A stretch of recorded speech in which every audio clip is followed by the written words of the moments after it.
할렐루야. 네, 반갑습니다. 오늘도 하나님의 큰 은혜가 우리 사랑하는 성도님들 모두에게 그렇게 차고 넘쳐나기를 소원합니다. 오늘 우리가 시편의 말씀과 고린도후서의 말씀을 우리가 함께 읽었는데요. 오늘 본문의 말씀으로 기대하라 라는 제목으로 같이 말씀을 잠시 살펴보면서 하나님의 은혜를 나누고자 합니다. 사랑하는 여러분, 벌써 한 해가 끝나가고 있습니다. 이제 오늘 마지막이잖아요. 2025년 주일로는 오늘 마지막 주일 예배를 우리가 드리고 있습니다.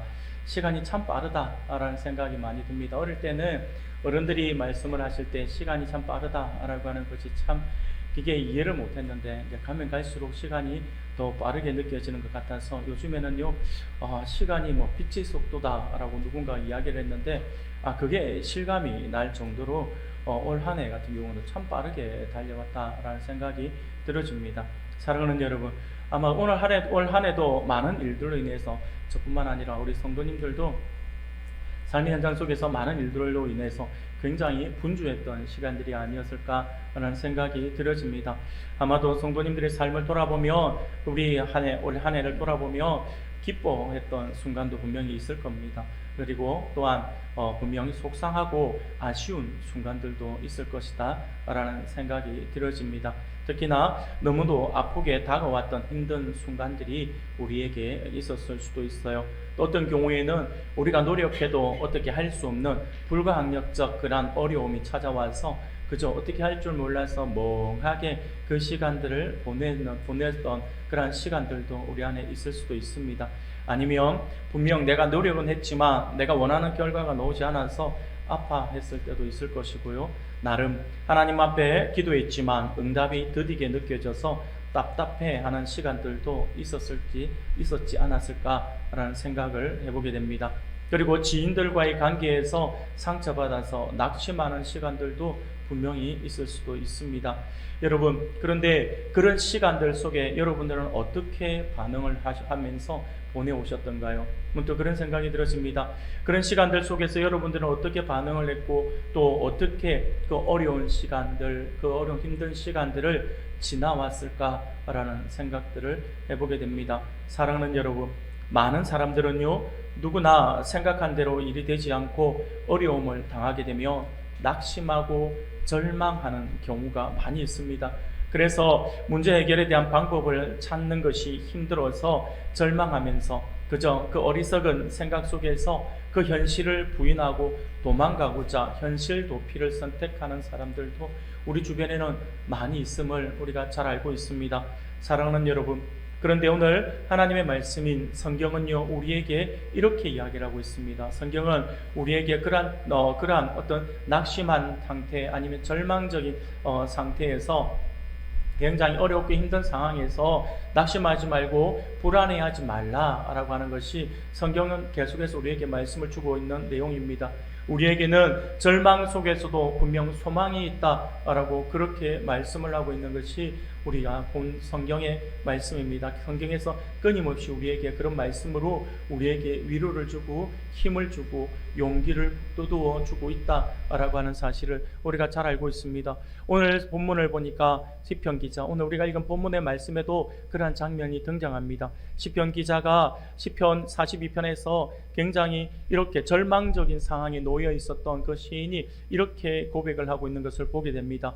오늘 읽었던 시편 42편 5절 말씀을 우리가 다시 한번 더 읽어볼까요? 같이 읽겠습니다. 시작. 내 영혼아, 내가 어찌하여 낙심하며 어찌하여 내 속에서 불안해하는가? 너는 하나님께 소망을 두라. 그가 나타나 도우심으로 말미암아 내가 여전히 찬송하리로다. 아멘. 사랑하는 성도 여러분, 우리가 이 시편을 보면 시편 42편의 말씀을 보면 아마도 이 시편의 저자도 굉장히 절망적인 상황 속에 있었지 않을까라는 생각이 들어집니다. 그가 어느 정도로 큰 절망 속에 있었는지 그의 고백을 우리가 보면 알 수가 있습니다. 그는 이렇게 고백을 합니다. 오늘 읽었던 본문 5절 말씀이지만 그 앞에 3절 말씀을 보면 시인이 이런 고백을 합니다. 우리가 같이 한번 읽어볼까요? 같이 읽겠습니다. 사람들이 종일 내게 하는 말이 내 하나님이 어디 있느뇨 하오니 내 눈물이 주야로 내 음식이 되었도다. 아멘. 사랑하는 여러분, 지금 이 시인의 아픔과 이 시인의 고통을 아시겠습니까? 물론 시인이 어떤 고통 속에 있는지, 어떤 어려움 속에 있는지에 대해서는 우리에게 명확하게 말씀을 하고 있지는 않습니다만, 그러나 중요한 것은 뭐냐면 그가 힘들고 어려운 상황 속에서 더 그를 힘들게 했던 것은 뭐냐니까, 사람들이 매일 자신을 향하여서 내 하나님이 어디 있냐라고 하면서 조롱을 했다라고 이렇게 고백을 하고 있습니다. 그리고 이 시인이 고백하기를 뭐라고 하냐니까, 그 아픔이, 그 절망적인 상황이 얼마나 그에게 아프게 다가왔으면 눈물이 주야로 음식이 되었다라고 할 정도입니다. 사랑하는 여러분, 이게 무슨 뜻일까요? 이게 무슨 말일까요? 이 시편 저자는요, 그 절망적인 상황이 얼마나 컸으면 눈물이 그에게 있어서 매일 마치 매일의 식사처럼 날마다 끼니마다 취하는 몫이 되었다라고 이렇게 이야기를 하고 있는 것입니다.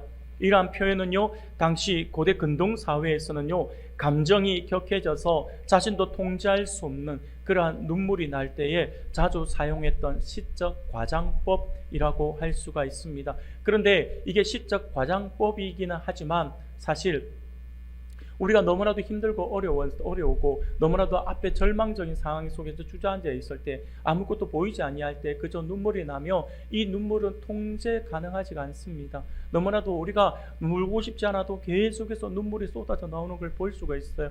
지금 시인의 상태가 바로 그 상태다라고 하는 것이죠. 이런 눈물은 순간적으로 흘러내리는 그냥 일시적인 눈물이 아닙니다.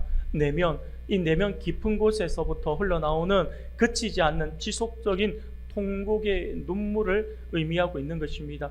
그래서 어떤 학자는요, 시인의 이 표현을 이 시의 저자가 식사를 하지 않고 울기만 했을 것이다 라고 이렇게 해석을 하는 분들도 있습니다. 그렇잖아요. 여러분, 너무나도 절망적인 상태에서 계속해서 눈물이 쏟아져 나오면 밥 먹는 게 생각나지 않습니다. 그래서 밥 먹는 것 자체가 귀찮아요. 밥 먹는 게 너무 싫어요. 먹잖아요. 그렇잖아요. 배가 고픈 줄도 모르잖아요. 계속 눈물만 흘리잖아요. 지금 이 시인의 상태가 바로 그러한 상태였다라고 하는 것입니다. 심한 심적 아픔이 있을 때에 식사를 거른 채 눈물만 흘리며 슬퍼하는 것처럼 시인이 그런 고통 속에 있었다라고 하는 것이죠. 사랑하는 여러분, 시인은 너무나도 큰 절망적인 상황 속에 놓여 있었다라고 하는 것을 우리가 알 수가 있습니다. 그러면 이유가 무엇일까요? 왜 시인은 이런 고통 속에 있어야만 했을까요? 물론 그가 당면한 어떤 문제일 수도 있어요. 그 문제 때문에 하나님 앞에 기도하는데 하나님 앞에 기도하고 하나님께 매달리는 거예요. 다른 사람들이 옆에서 조롱을 하더라도 나는 하나님을 믿는다라고 하면서 하나님 앞에 기도하는 거예요. 그런데 내가 기도하면 하나님께서 응답해 주실 것이다라고 하는 확신을 가지고 기도하는데 응답이 없어요. 응답이 더디게 와요. 그러니 옆에 있는 사람들이 계속해서 하나님을 알지 못하는 사람들이 조롱하는 거예요. 네 하나님이 어디 있냐라고. 네가 그렇게 믿고 의지하는 네 하나님 어디 있냐고. 네가 그렇게 죽고 못 살고에 늘 그렇게 매여있던 그 하나님 지금 어디에 있냐고. 네가 그렇게 아프고 힘들 때에 네가 그렇게 믿는 하나님 뭐하고 계시냐고. 이렇게 조롱을 하는 거예요. 사람들이 하나님이 없다라고 하는 조롱에 대한 심한 고통의 그 마음이 너무나도 큰 거예요. 하나님의 응답이 더딘 것도 아픈데 그 하나님이 무시당하는 것 같고 그 하나님을 모욕하는 그 음성들 때문에 너무나도 힘들다라고 하는 거죠. 원수들에게 둘러싸여 있는 시인이 원수들과 자신의 공경을 목격한 또 다른 사람들로부터 네 하나님이 어디 있냐? 이 말은 무슨 말이냐면 하나님은 없다. 아이 바보야, 그 하나님 없어 라고 말하는 것과 똑같은 거예요. 아니면요, 하나님은 있다 하더라도 무능력해 라고 이야기하는 거예요. 아니면요, 너희 하나님이 너를 버렸다. 네 하나님은 계실지 모르지만 그 하나님이 다른 사람들의 하나님인지 모르겠지만 네 하나님은 아닌 것 같아. 그 하나님은 너 모르는 것 같아. 너를 버린 것 같아 라고 이렇게 이야기를 하는 거죠. 이러한 비방과 조롱의 말을 듣고 시인이 견딜 수 없는 분노와 고통 가운데에서 표현한 것이 바로 오늘 본문의 말씀이라고 할 수가 있습니다. 그런데 여러분, 시인의 말씀을 가만히 묵상해 보면 어느 한편으로는 보면 또 다른 부분으로 우리가 생각해 볼 수도 있어요.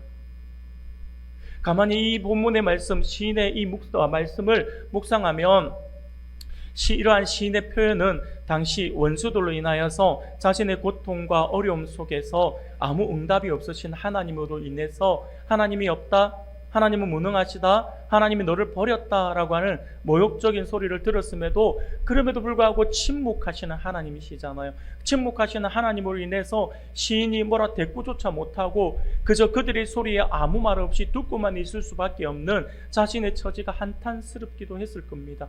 이럴 때 마치 하나님이 없다라고 말하는 그들 앞에 하나님께서 역사해 주셔서 내가 왜 없어? 라고 나타나 보여주시면 참 좋겠는데 여전히 하나님은 자기가 볼 때, 시인이 볼 때 하나님은 무시당하고 있는데, 하나님은 조롱당하고 있음에도 불구하고 여전히 하나님은 침묵하고 계신다라고 하는 거죠. 그게 얼마나 답답할까요?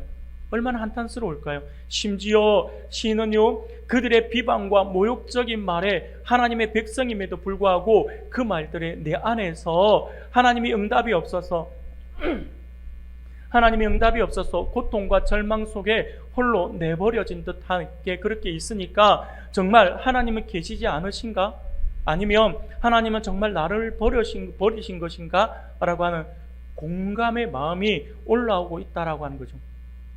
여러분 그렇지 않습니까? 내가 하나님을 굳게 믿고 있어요. 하나님을 굳게 의지하고 있어요. 남들이 볼 때 야, 너 왜 그렇게 죽자 살자 교회에 매여 있고 그렇게 네가 좋아하는 하나님께 네가 예배 드리는데 정말 이렇게 힘들고 어려운 상황 때 네 하나님 뭐하고 계시냐고. 네 하나님 안 계시지 않아? 아니면 네 하나님 너 버렸잖아 라고 이야기를 하는 거예요. 그러면 처음에는 그 이야기를 들으면 분노가 올라오잖아요. 아니 우리 하나님은 살아계셔, 우리 하나님이 뜻이 있을 거야 라고 이야기를 하는 거예요. 그런데 그렇게 이야기하는 시간이 더뎌요. 계속해서 길어져요. 계속해서 길어지니까 하루가 가고 이틀이 가고 한 주가 가고 두 주가 가고 막 이렇게 한 달씩 넘어가는 거예요. 그럼에도 불구하고 여전히 하나님은 응답이 없이 내 생활은 나아지지가 않아요. 여전히 내 주위에는 하나님을 조롱하는 사람들이 계속해서 하나님을 비방하고 있어요. 그런데 어느 순간 그렇게 시간이 길어지니까 내 믿음이 약해지는 거예요. 자꾸 비방하는 소리가 귀에 들어오니까 결국 내 믿음이 약해지니까 무슨 생각이 들어집니까? 정말 하나님 안 계신가?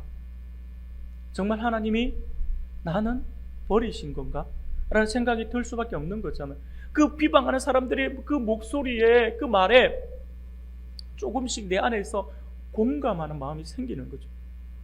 그 공감하는 마음이 올라오고 있다는 그 현실에 자신의 나약함이 보여지는 거죠. 자신의 나약함과 자기의 비천함이 보여지는 거죠. 그러니까 더더욱 절망적이면서 내가 너무 믿기도 하고 내가 이것조차도 버티지 못하고 이것조차도 버티지 못하면서 하나님에 대한 이런 불신의 마음이 들고 있는 건가라고 하는 자신의 비천한 마음, 그 연약한 마음이 떠오르면서 눈물이 주야로 자신의 음식이 되었다라고 이렇게 고백하고 있는 것일 수도 있다라고 하는 것이죠. 하지만 여러분, 시인은요, 그런 고통 속에서, 그런 절망 속에서 여전히 그 상태를 내버려 두지 않습니다. 시인은요, 이내 자신의 영혼에게 선포합니다. 내가 이런 절망적인 상황에서 내가 있는 것 자체가 불신의 모습이야 라고 하면서 벌떡 일어나면서 자신의 영혼을 향하여서 외치는 겁니다. 그게 오늘 우리가 읽은 본문의 말씀인 거죠. 5절이죠. 제가 다시 읽어드리겠습니다. 내 영혼아, 내가 어찌하여 낙심하며 어찌하여 내 속에서 불안해하는가? 너는 하나님께 소망을 두라. 그가 나타나 도우심으로 말미암아 내가 여전히 찬송하리로다. 할렐루야. 하나님 앞에 이런 것을 가져야 된다라고 스스로가 자기의 영혼을 향하여서 이렇게 선포를 하고 있는 것입니다. 하나님께 소망을 두라라고요. 사랑하는 여러분, 그러면 시인이 하나님께 소망을 두라라고 할 수 있었던 이유가 무엇일까요? 왜 그러한 절망적인 상황 속에서, 앞이 보이지 않는 상황 속에서 하나님의 응답이 더디 오고 있는 그 상황 속에서 아무것도 보이지 않는 이 상황임에도 불구하고 하나님이 우리의 소망이 된다라고 하면서 우리의 소망을 하나님께 두라라고 이렇게 이야기를 하고 있는 것일까요? 이것은요, 우리가 하나님의 성품을 조금만 생각해 보면 우리가 쉽게 알 수가 있습니다. 우리가 하나님의 성품을 생각해 보면 우리가 왜 우리의 소망을 하나님께 두어야 되는지를 분명히 알 수가 있어요. 하나님 앞에 우리가 하나님께 소망을 두어야 되는 이유가 뭘까요? 먼저는요, 우리 하나님이 어떤 분이십니까? 우리 하나님은 변하지 않는 분이시잖아요. 우리 하나님은 변하지 않는 분이시기 때문에 그렇습니다. 사랑하는 여러분, 세상의 모든 것은 다 변해요. 변하지 않는 것이 있습니까? 변하지 않는 건 없습니다. 아무리 단단하게 보여도 다 변하게 되어 있습니다. 우리의 컨디션도 변하잖아요. 우리의 기분도 매일 바뀝니다. 어제 웃었다고 오늘 웃을 수 있는 조건이 되지 않죠. 어제 밥을 먹었다고 오늘 배 안 고픕니까? 말이 안 되는 거잖아요. 심지어 우리의 기분은 하루에도 수십 번 바뀌고 수십 또 바뀌면서 옆에 사람을 당황해 할 때가 많아요. 금방 웃고 있다가 돌아서면 다시 또 저 밑으로 내려가 있고, 금방 기분이 좋아서 막 모든 걸 다 할 수 있을 것 같다가도 금방 돌아서면 하나님이 안 계신 것 같아. 금방 나를 향해서 막 웃고 있는 사람들 보면서 사람들이 나를 사랑하는구나 라고 하다가 금방 돌아서면 저 인간들이 웃고 있는 게 나를 비난하는 건가? 나를 조롱하는 건가? 이런 생각을 한다니까요. 이게 우리잖아요. 하루에도 수십 번 바뀌는 게 바뀌어서 옆에 있는 사람을 당황하게 하잖아요. 그리고 늘 함께 웃고 있지만 인간관계 또한 변합니다. 그래서 늘 영원한 적도 영원한 아군도 없다라고 하는 말이 있을 정도잖아요. 옆에 있는 친구들은 언젠가, 옆에 있는 지인들은 언젠가는 떠나갈 수도 있습니다. 공부하는 학생들도 마찬가지입니다. 한번 성적이 좋았다라고 해서 그 성적이 끝까지 가면 얼마나 좋겠어요. 조금만 게으름을 피며 성적은 돈두박질 칩니다. 매번 오르락 내리락 하잖아요. 우리를 늘 든든하게 해줄 것 같았던 물질 또한 마찬가지입니다. 영원히 있을 것 같지만 없을 수도 있어요. 있을 수도 있고 없을 수도 있잖아요. 우리의 건강도 나빠질 수 있고요. 우리의 외모 또한 마찬가지입니다. 언제까지 10대, 20대의 그 젊음을 유지할 수 있을까요? 잠시 잠깐입니다. 사랑하는 여러분, 이처럼 세상의 모든 것은 다 변하게 되어 있습니다. 하지만 여러분, 우리에게 변하지 않는 한 가지 사실이 있습니다. 그것은 바로 우리와 함께 하시는 우리 하나님이시다라고 하는 거죠. 우리 하나님은요, 어제나 오늘이나 영원토록 동일하신 분이십니다. 그래서 우리는 하나님이 변하지 않으시는 이러한 성품을 들어서 우리는 영원하시며 불변하신 하나님이시다라고 이야기를 하는 거예요. 그래서 우리의 소망을 하나님께 두어야 한다라고 하는 거죠. 하나님이 시시때때로 바뀌는 분이시다라고 한다면 우리의 소망을 두면 얼마나 우리가 불안해할까요? 어저께 하나님께서 은혜를 주셔서 나를 구원해 주신다라고 말씀해 주셨는데 오늘 가만 보니까 야야 니 진짜 내가 니 사랑해가지고 니 정말 내가 구원을 시켜줬더니 니 어따오로 살래? 내 구원 취소할게. 이래버리면 어떻게 될까요? 우리 아마 이 자리에 천국에 대한 소망을 가질 수 있는 사람은 아무도 없을 겁니다.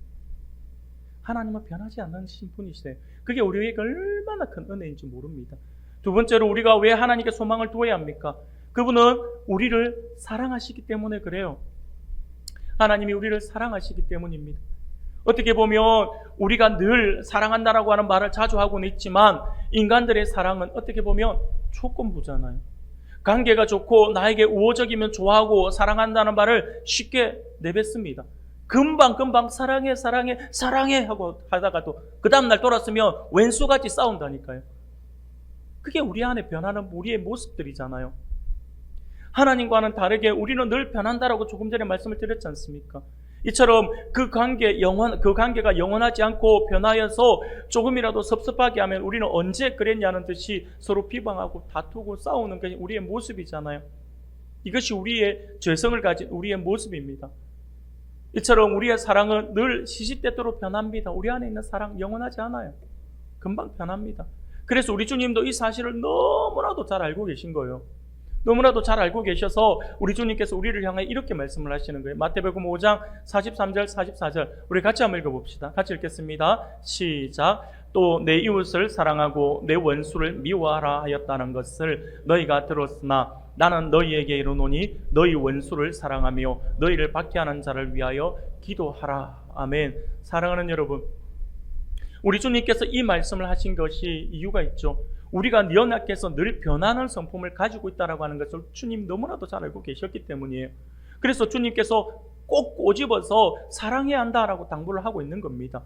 심지어 원수도 사랑하고 너희를 박해하는 자를 위해서 기도하라라고까지 말씀을 해주고 있는 것입니다. 이는 늘 사랑하지 않는 우리의 연약함을 보시고 주님께서 친히 당부해 주신 거예요. 말씀으로.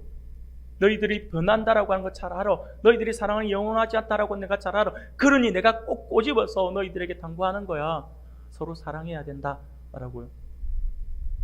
하지만 여러분, 우리 하나님은 다르지 않습니까? 우리는 우리의 사랑이 늘 변하지만 우리 하나님은 달라요. 우리 하나님의 사랑은요, 조건부가 아니에요. 인간의 사랑은 조건부일 줄은 모르지만 우리 하나님의 사랑은 무조건적입니다. 성적이 나빠도요, 실수해도요, 실패해도요, 금방 하나님을 실망시켜도 하나님, 우리를 향한 하나님의 사랑은 변하지가 않습니다. 그래서 사도 요한은요, 그러한 우리 하나님에 대해서 이렇게 고백을 하고 있는 것입니다. 요한일서 4장 7절과 8절입니다. 우리 함께 읽겠습니다. 같이 읽겠습니다. 시작. 사랑하는 자들아,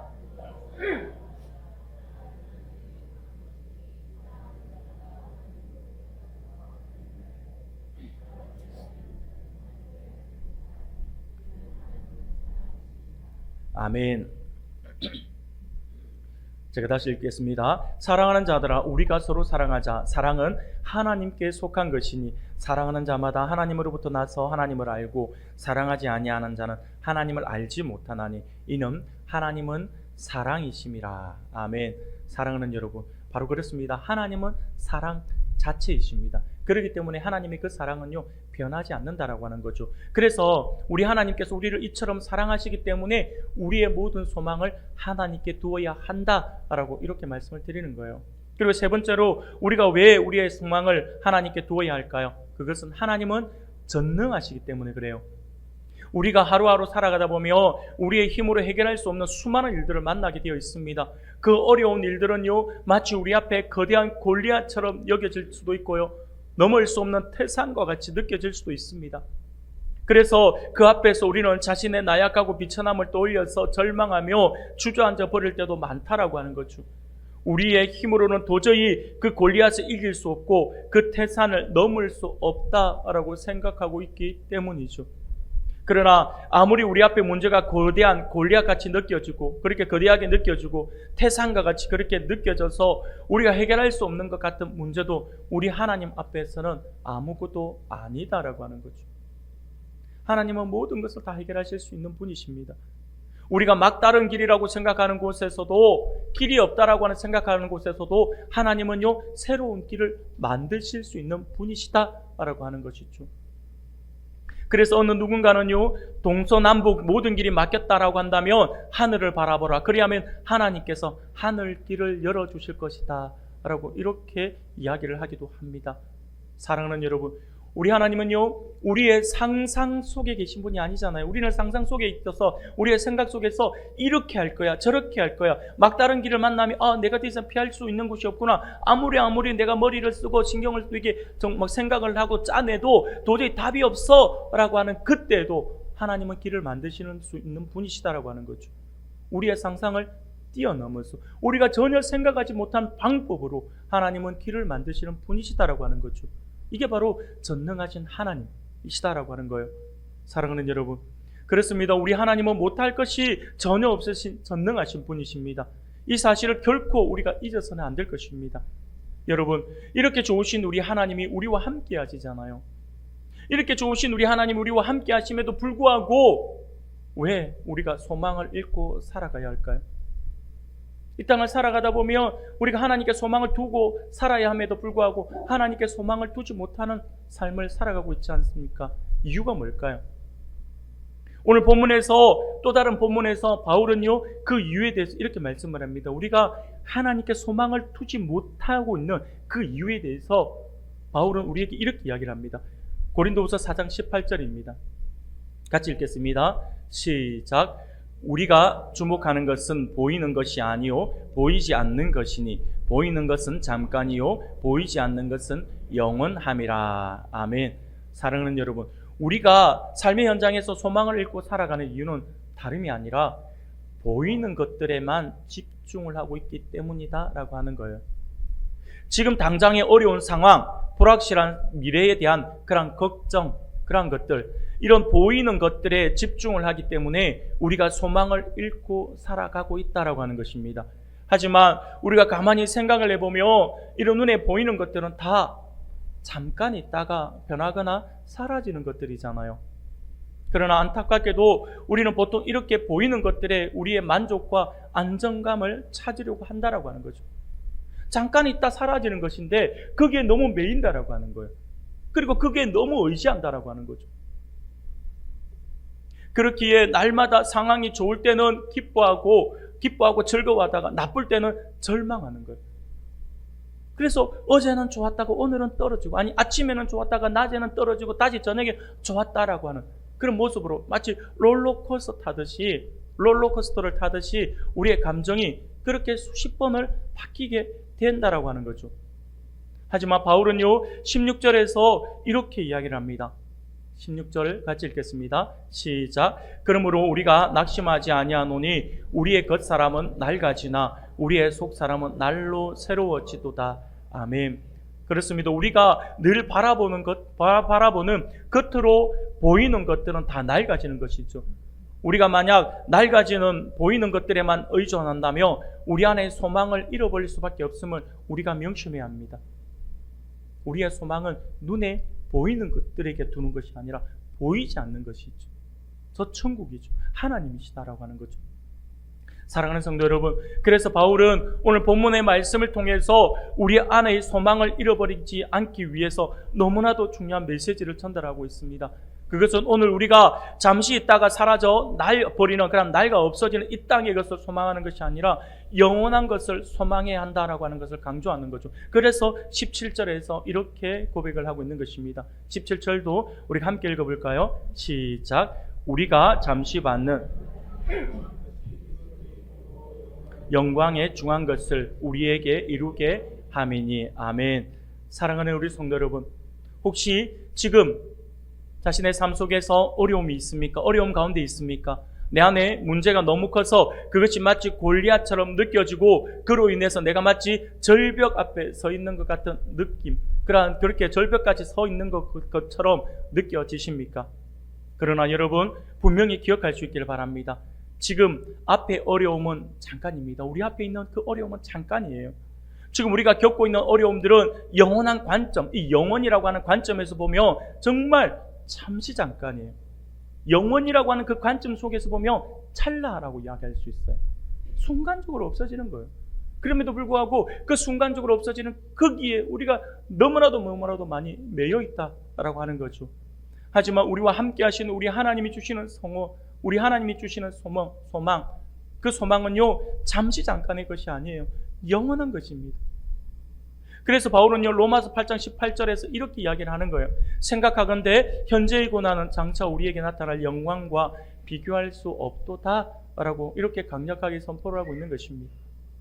사랑하는 여러분, 그렇습니다. 우리 하나님은 우리에게 임시 방편의 위로가 아니라 영원한 영광을 약속하십니다. 우리 하나님의 백성들은 이 세상에서 아무리 실패해도 하나님 나라에서 영원한 승리자가 될 겁니다. 이 세상에서 아무리 인정받지 못해도 우리 하나님의 우리는 하나님의 사랑하시는 자녀들입니다. 세상에서 우리가 인정받지 못하고 세상 사람들에게부터 내가 조금 못한 그러한 대우를 받는다 하더라도 염려할 거 없어요. 그것은 잠깐이에요. 우리는 영원한 하늘나라의 하나님의 자녀들이다라고 하는 거죠. 영원한 영광이 우리를 기다리고 있다라고 하는 사실들을 우리가 결코 잊어서는 안 될 것입니다.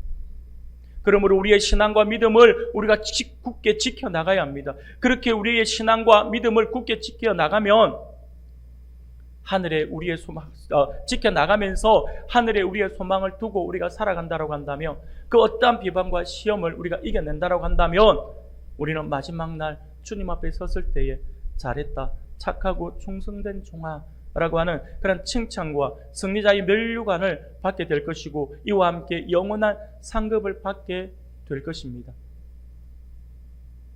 사랑하는 여러분, 올해 우리가 2025년 우리는요 하나님의 성품에 참여하라 라고 하는 비전으로 우리가 달려왔습니다. 그리고 이제 어느덧 마지막 주일 예배를 지금 드리고 있어요. 올 한 해를 가만히 우리가 돌아보면 문득 바울이 이야기했던 그 이야기, 오늘의 말씀이 떠오릅니다. 우리의 속사람은 날로 새로워지고 있다라고 하는 사실이죠. 너무나도 많이 바뀌고 있는 모습들, 과거에 비하면 지금 얼마나 달라져 있는 모습들, 그 모습들을 볼 때마다 이게 뭘 이야기하는지가 느껴질 정도입니다.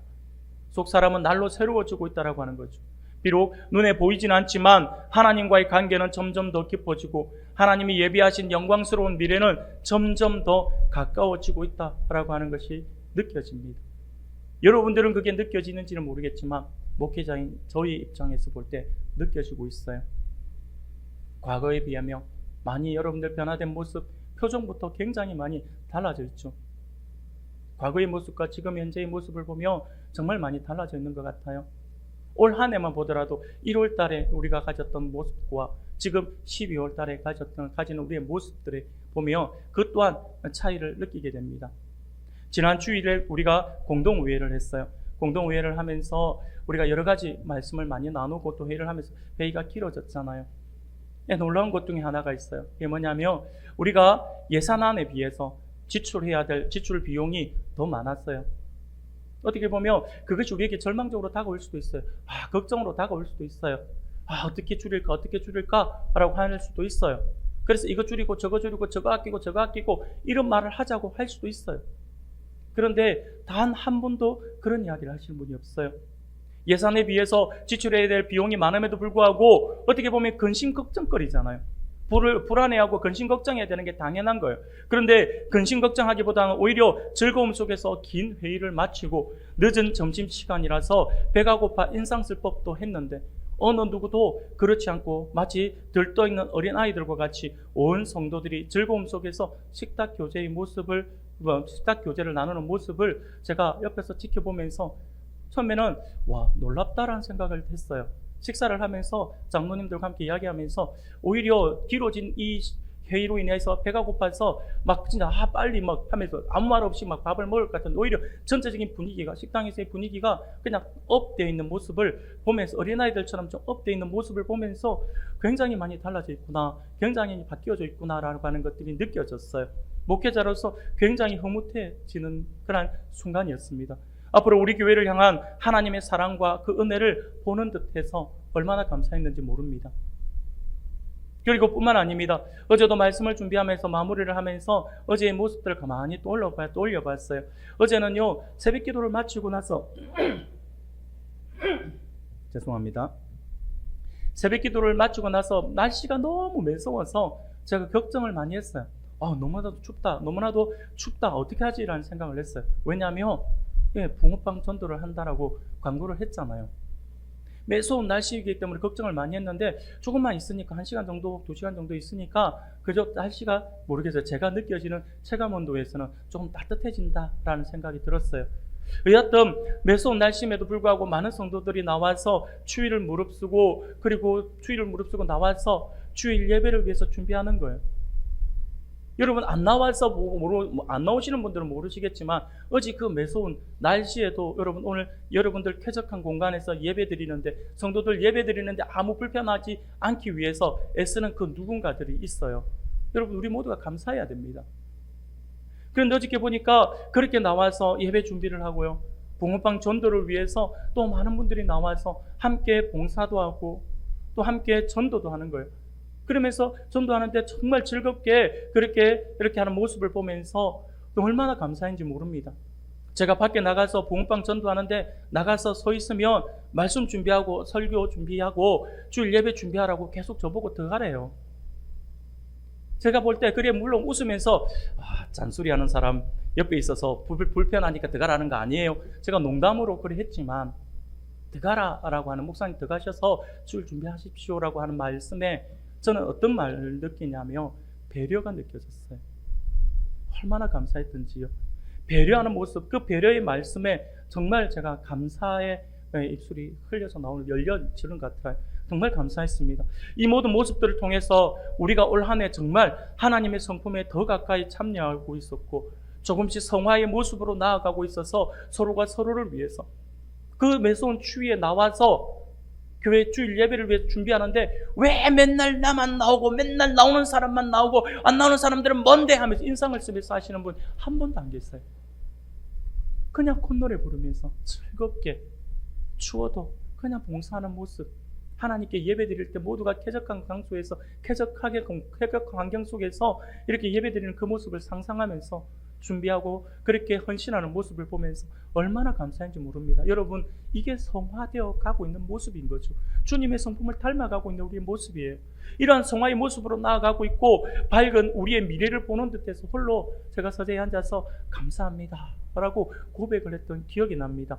사랑하는 여러분, 이것이 오늘 2025년 마지막 주일 예배를 통해서 우리가 참여해야 될 하나님의 성품인 소망이라고 하는 거죠. 현실만 보는 것이 아니라 미래가 보여지는 거죠. 미래에 대한 기대가 되어지잖아요. 이게 소망인 거예요. 여러분, 소망이 무엇입니까? 소망은요, 앞날에 대한 긍정적인 기대를 품는 태도입니다. 하지만 여기서 우리가 기억해야 할 것은 세상이 말하는 소망과 성경이 말하는 소망은 너무나도 큰 차이가 있다라고 하는 사실이죠. 세상의 소망은요, 아마도 좋은 일이 생기겠지라고 하는 막연한 희망사항이라고 할 수가 있습니다. 예를 들면 복권이 당첨되기를 바라고 시험을 잘 보기를 바라고 좋은 일만 생기기를 바라는 것 같은 그 모든 것들은 소망이라고 하는, 세상이 말하는 그 소망이라고 하는 범주 안에 있는 말이죠. 그러나 이런 소망은 사실 이렇게 세상이 말하는 소망은요, 앞서도 말씀을 드린 것처럼 변하는 것이잖아요.